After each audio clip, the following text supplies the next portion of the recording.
Ni carrier po, split type. So gabi na nandito ako sa customer, tumulo nilinis ko lang to, pero may nagawa na akong ganito.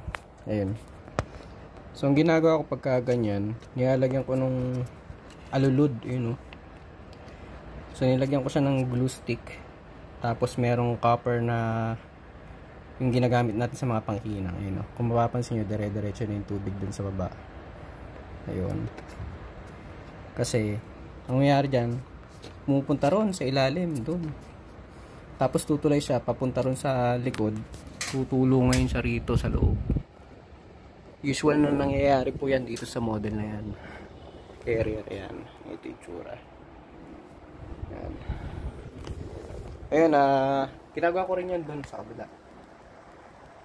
Ayun, meron din dyan. So, sana nakatulong to, at usual nangyari to sa ganitong model ng carrier inverter split type. Sana nakatulong po. Ingat po sa lahat. God bless.